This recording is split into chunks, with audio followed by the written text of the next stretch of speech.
Welcome to the Innovation Squadcast, making a positive difference in learning through innovation.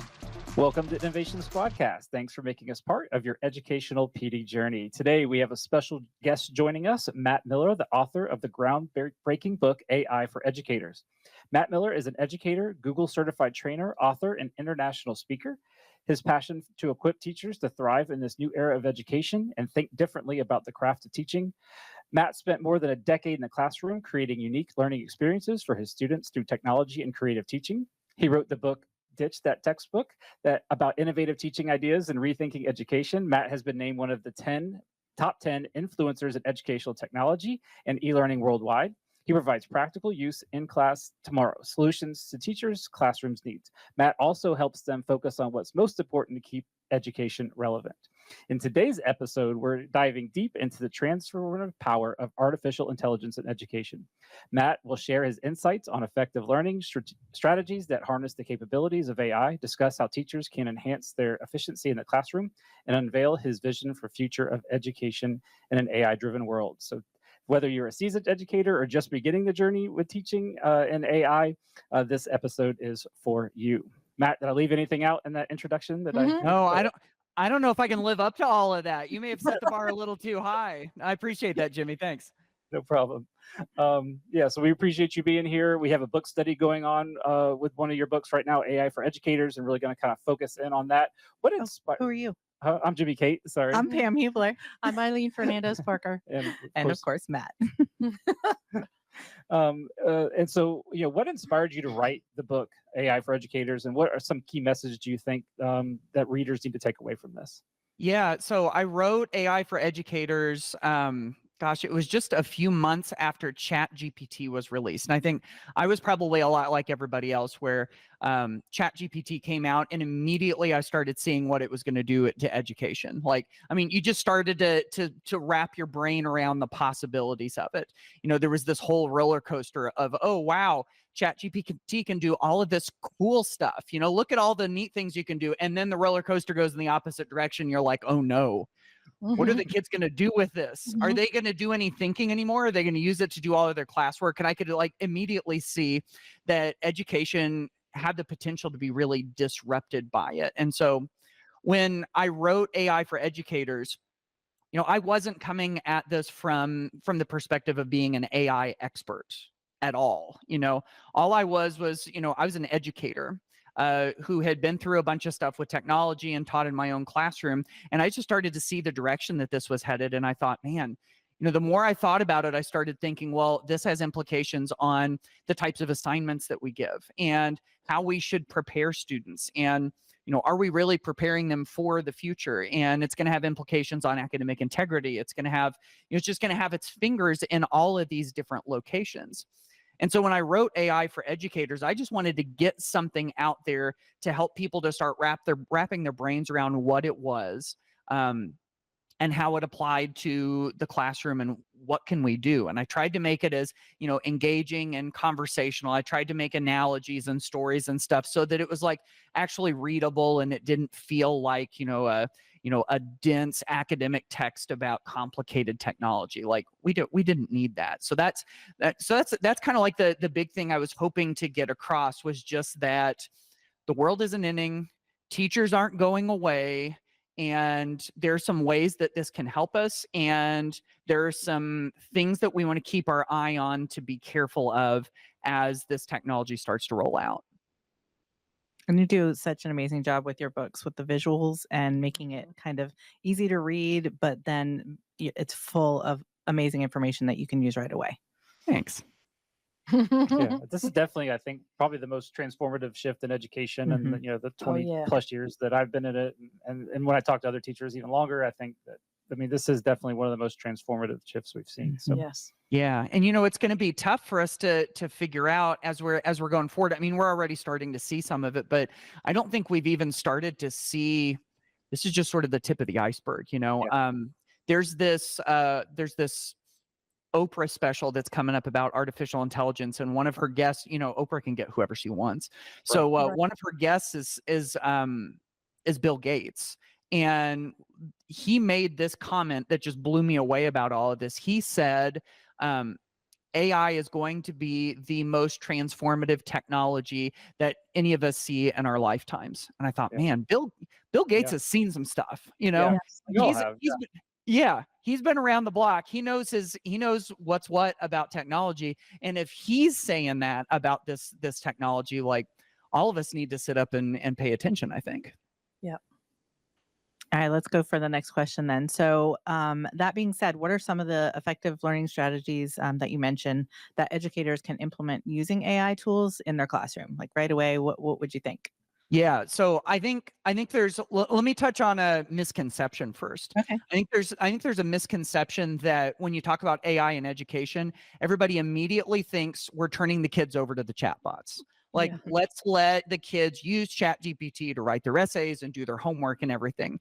And that's just really not the case.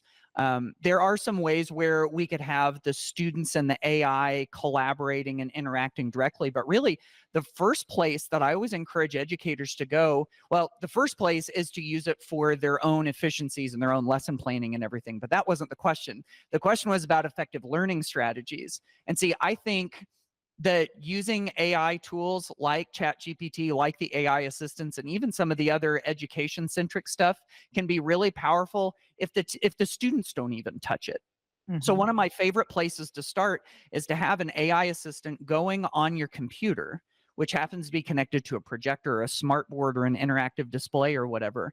And then you ask the AI assistant to do a variety of different things. Like, it could be a second voice, an extra voice in the classroom. If you need to ask questions, if you could ask, like, what would so and so say about this? Or what's another perspective on this? Or what's something I'm not thinking about this? Just having it available to do that. I've seen people use AI assistants to, play the part of someone in history or play the part of a character in a novel. Now, of course, we want to make sure that we're clear, that the students know that this is an AI trying to guess what these people would say. But it also sets up a really great critical thinking discussion of, what do you think about that? Is that actually what they would say? And so even using it for something like that, I love using it for kind of like a scaffolding for student writing.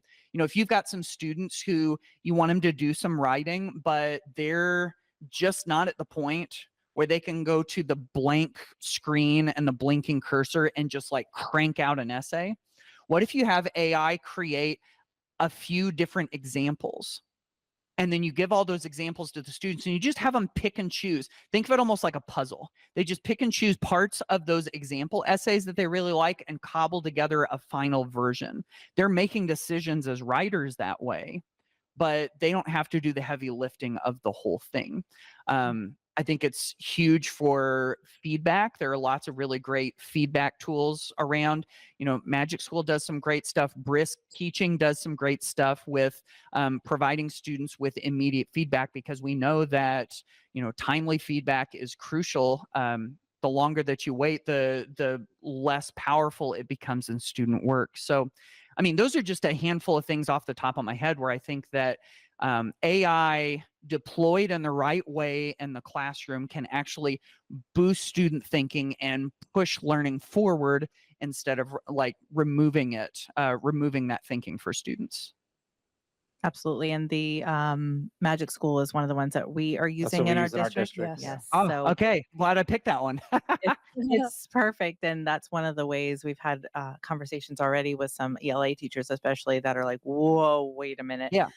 And just talking about that instant feedback that they can Yeah. get to start with. So their initial draft they turn in can be so much better. And they're not spending as much time waiting on second draft, third draft, fourth draft, Right. where they can kind of start out a little better. Right. And that feedback is amazing. Yeah. Mhm. And I was English, and when I put like just a fake essay in to get feedback, I was shocked at how close it was to what I would have said to kids. And then I thought, how much farther could I have gone with my kids if they had the writer's workshop with AI first? And then, you know what I mean? Like, we Yes. could be light years ahead of where I Yes. was able to get my kids because of this feedback tool. Yeah. And see, I think that's such an important point. A lot of times people think that the AI feedback is going to just replace all of the human feedback, but it's not. It's not intended to do that, and its best use isn't to do that. It's the first line of defense. It's the first stop, right? So maybe we use it to do some of those common things in feedback that we want to give to students, and then we put the human eyes on it. So that way it's not replacing the teacher. It's not, we're not taking the humanity out of things. It's just taking a layer of it off so that maybe our feedback time goes from 1 hour to 40 minutes or to 20 minutes, or even if it goes from 1 hour to 52 minutes. Like if you can even just save those little 8 minutes, that stuff starts to add up, 100%. Yep. And then you mentioned like coming up with new ideas for lessons. Same thing. Teacher, I'm working with a teacher, gave me an idea. I put it into the chat bot. I see that it gives me this list, and that which would have taken me 30 minutes to think of. Now Yeah. I've got a list of 10 things in 10 seconds. Right. And then I can take that idea. Like me and the teacher were working together. We created a geocaching project with math, and we're going to use that. And I never would have thought of that idea without having that chat bot there to get us started on that path, and then make the project our own. So Right. Yeah. And like when it comes to AI lesson planning, like a lot of times those first things that it gives you, they're not always the best. Right. You might ask for those 10 ideas and you might look at them and go, oh my gosh, 7 of these are terrible. I would never do those. Right. But then there are those 3. Or it might be, oh, 9 of those 10 are things that I already thought of, but there's one right there that I didn't think of. And it's like, if we just use it for what we need it for, and we can use it to save time and be a little bit more creative, then it's like amplifying what we do as humans instead of replacing us. Right. 100%. When I think about how it is a great collaborative tool, I know my own creativity is so much higher when I'm working with people, bouncing ideas. But we know how many one-person teachers, like there's only one teacher It's per. a singleton. Right. Yeah. Thank you. Yes. And, they don't have the benefit of having a collaborator, but now they do. They can get to the nth degree so quickly. Yeah. And guess who was one of those one teacher departments? Right. I've been the entire world languages teacher in my school districts throughout my entire teaching career. Wow. And, it's just like what you said, Eileen, just like feeling like you're out on an island and there's nobody else that really, really gets you. Like that can be an extra resource. It's not going to replace how powerful it would be if I had another colleague in my department, but it's one piece of the puzzle that helps to sort of like fill some of those gaps. Yep. And we talk about all the benefits, and people then always bring up the risks of that. And so Sure. one of the visuals we use from your book, page 81, the rethinking plagiarism and cheating visual. Yep. Can you walk us through this visual for people who haven't seen it yet, and why this is such a powerful visual, and how can teachers benefit from this visual? Yeah, absolutely. And by the way, sort of like behind the scenes, I have to tell you, I made a version of this visual for a conference, for the FETC conference, which Pam, you may or may not have been at. Yes. Yes. Yeah. And so I went and did this presentation, and I just threw this thing. I had been thinking about that. I've been thinking about the way that AI works with classwork and everything. And I'm pretty sure I was out on the mower. It takes me about 2 hours to cut my grass. We've got a pretty big yard, and it just sort of like fell together in my brain. And I went and I did one pass on the slide and threw all that stuff in. And then we did the presentation immediately. There's all of these people that are like taking pictures, sharing it on social media. And I was like, wow, I didn't expect this to be what it is. But so yeah, when it comes to, plagiarism and cheating and academic integrity and everything, I think that there's nuance involved in it. Because a lot of times people want to say, oh, either use AI or don't use AI. It's either good or bad, black or white, one or the other. But the reality is that as we use AI, there are going to be little variations of it. And there always has been when it comes to technology in classwork. And so this graphic that I created just basically shows from completely done by AI all the way down to completely done by human with no AI. It just shows a whole bunch of those variations. And so up at the top where it's completely AI, it says AI did all of the work with no human effort whatsoever. And I'll always ask teachers, I'll say, we can all agree that that's not what we want, right? There's no student thinking whatsoever, so we can throw that out. So then I go to the bottom of the graphic where it says, Student did the work with no AI and no internet whatsoever. And I say, okay, we might not consider that one cheating, but is that representative of the work that they will do in the real world? And everybody agrees, no, that's not. And so I say, okay, if this isn't what we want and this isn't what we want, then we find ourselves in the messy middle.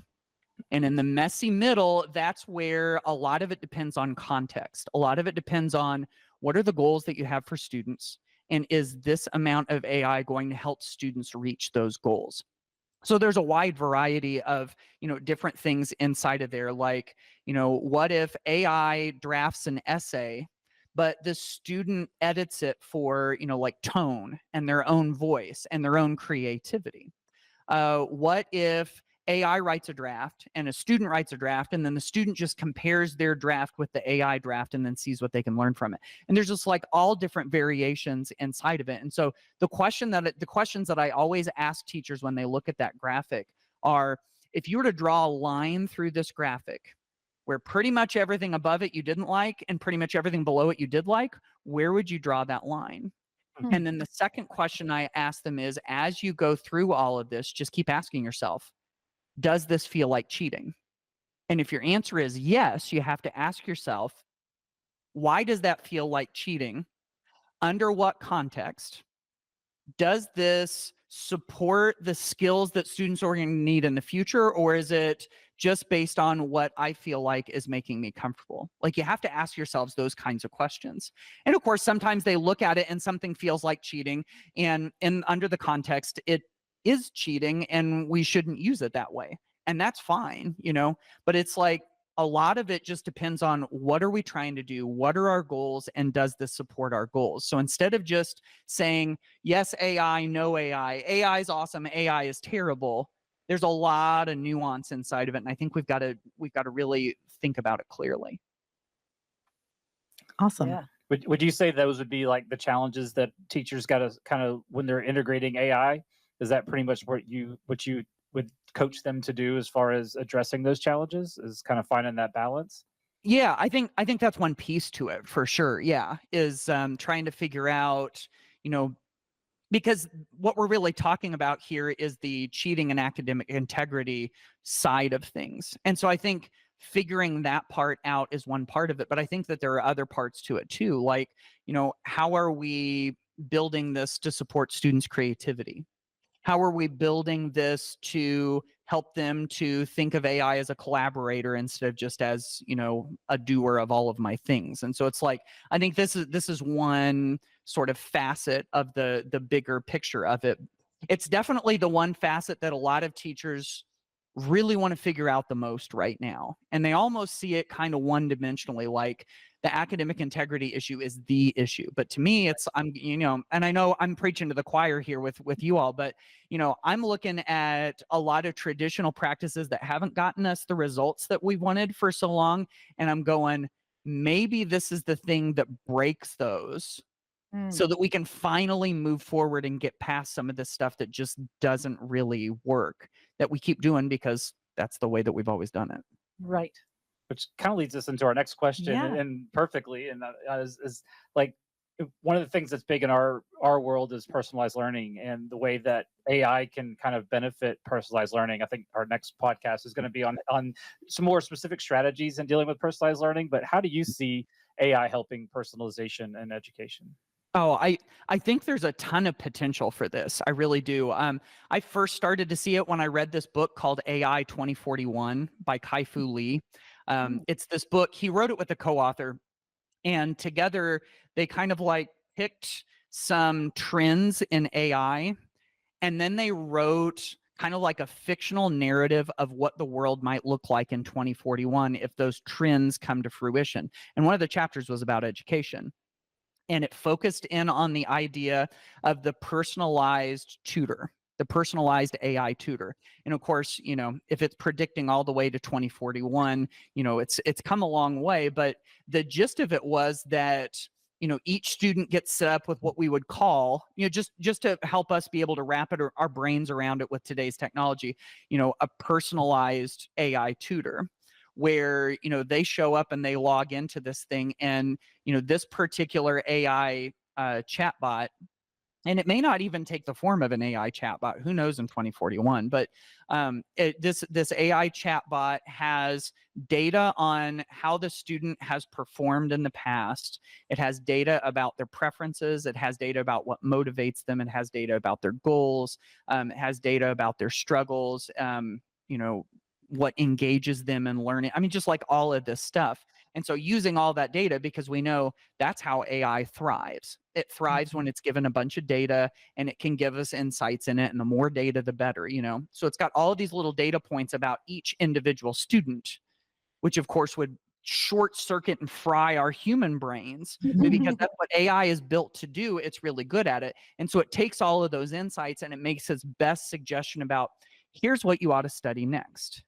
Here's what we ought to go back over. And so it starts to build. I've heard people describe it as like a skill tree.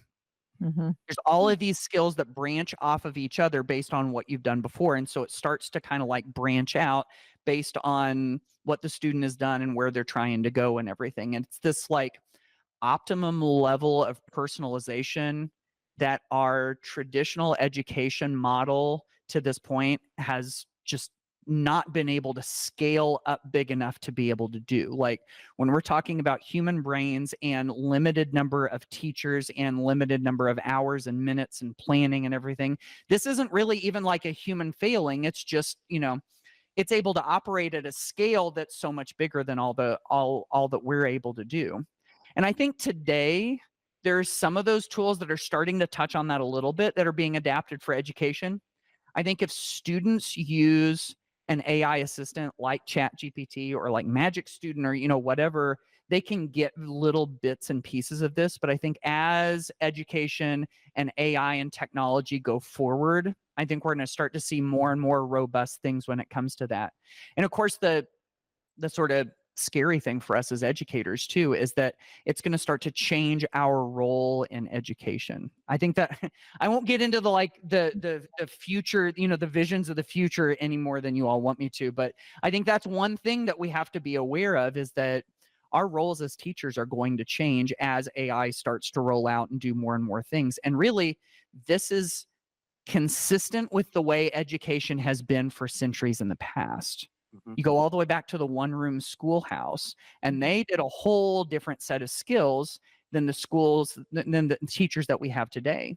And so as we look forward into the future, how could we expect our set of skills that we use as teachers to stay the same if they never in the history of education? That's just what we do as educators. It's that we adapt to the needs of the world to prepare our students. And as we adapt, those skills are going to change. So I don't know if this was the answer that you were exactly looking for, but that's sort of that was a little bigger picture one instead of like, give me 5 things I can do tomorrow. This wasn't one of those answers, but hopefully this is kind of the direction you were wanting to go on that. That was it. Yep. That's perfect. Yep. Yes. And like one of the good starting places for teachers would be to do their learner profiles, and then to tell the chat GPT or whatever that I need 10 math problems or Spanish problems, and I need you to include these things, and then just list the kids' interests. And then all of a sudden, the kids perk up because they're talking about soccer and football and dance and cheer and, all these different things. That's just a slight adjustment that teachers can make, but it can make all the difference for the kids sitting in the seats. Yes, absolutely. And still what the key is, especially today, to making all of that work that you just described, Eileen, is still the human teacher. Right. The human teacher is still key in all of this because the human teacher has built the relationships with the students, has seen with their own human eyes, and has perceived with their human brains what works with those students. And we still have all of those experiences from all of our years of teaching that still inform all of this. So I think for the folks that are looking at AI and they're going, is AI going to take my job? It's going to change your job. It's going to empower you to do things differently in your job. It's going to require maybe new skills in your job. But the human teacher is still a huge, very important piece of the education puzzle still. Absolutely. Yes, and will always be. Yes, I agree with that. All right, last question.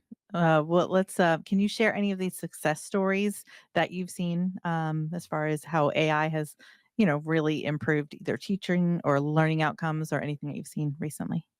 Yeah, I think we've talked about a little bit of this already. I think just some of these ways where it boosts engagement. And even like tying things into student interests. For instance, you take the student interest survey that sometimes teachers give at the beginning of the year. Like, what do you like to do in your free time? What do you like to be called? Tell me about your family. Um, Tell me if you like Takis or hot Cheetos, or just like little things like that. And you start to gather all of that data. And then, for me, I've done those surveys before, and sometimes I don't follow through with them very well. But if you take that data, and again, what does AI do really well? It processes lots of data, and it tells you, the relationships in the data. And so you start to ask, in general, what are the things that my class is interested in, and how does it fit? Eileen, it's just exactly what you were talking about, right? It's like, how does this fit into what we're doing? And then immediately you start to get some of that stuff.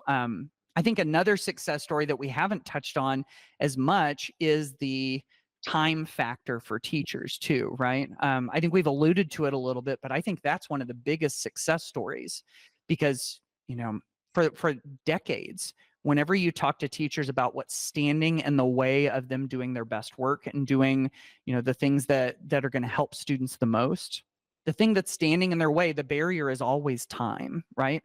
It's always time. Time is the currency that teachers use to do great things for students. And so if we start looking at AI as a way to give us some of those teaching ideas a little bit faster and a little bit more creative, to be able to outsource some of the mundane, repetitious things that aren't what we were placed on this earth to do. They aren't like the essence of who we are as teachers. If we can get some of that stuff out of the way, then we can assign more time and more of our attention to the things that matter most.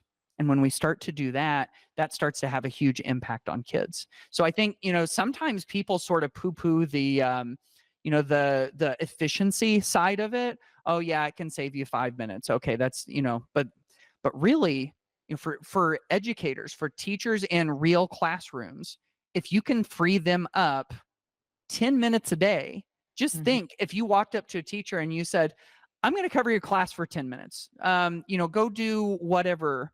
And like they got those extra 10 minutes every single day. First of all, you multiply that by 180 and it adds up really fast.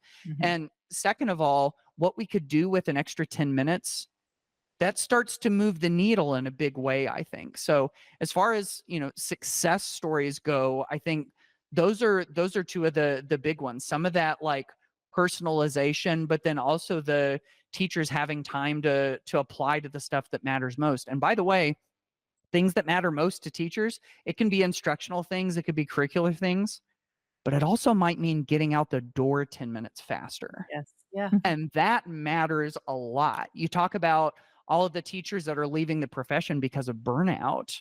If you could get out the door at least 10 minutes faster every single day, that's huge. That might keep some really, really great teachers who love teaching and want to stick with it. It might keep some of them in the profession. And that's huge. It That is is because we huge. need them. Yep, Yes. 100%. Yeah, this is so this will be our 83rd episode. Our 81st episode was top 10 tools for teacher productivity using AI. So Perfect. if you're interested in productivity, check out that episode. Yeah. And Go listen to that. yeah, because that's all what it was about, just being more productive with your time and saving that time. So And we have a book study for our listeners in Berkeley County that uses your book. And we made a choice board of activities that they can work on and they can get professional development credit. So we have that available to our teachers. So there is a sign up in our show notes for our BCSD teachers if they want to join. yeah, definitely check out our show notes. We got links to the visual that Matt was talking about. We got links to the book studies. We've got links to the websites as well. So we've got lots of links in there and resources inside the show notes. So check those out. We've also got a link to the Innovation Squadcast PD for every 2 episodes of the podcast you listen to.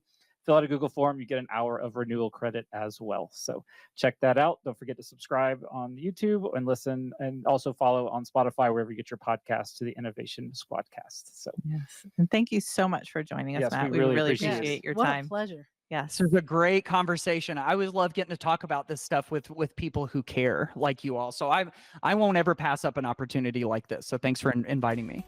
That's awesome. We appreciate it. thank you guys. Until next time, keep innovating. Bye.